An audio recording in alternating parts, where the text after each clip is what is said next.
How to adjust frequency bands for professional mixing in AudioLab. First of all, open the app on your device and make sure you are on the main dashboard. Next, go to the Audio Editing Tools section and select the Sound Mastering tool. Import the audio file you want to mix professionally. Then select the Equalizer Controls option. You will see multiple frequency bands that you can adjust.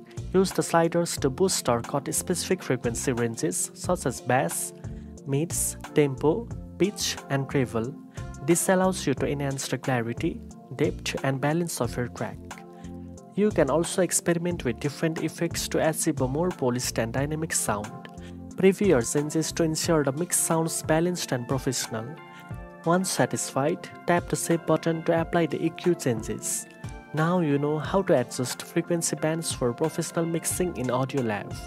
If you found this video helpful, don't forget to like, share, and subscribe for more audio editing tips.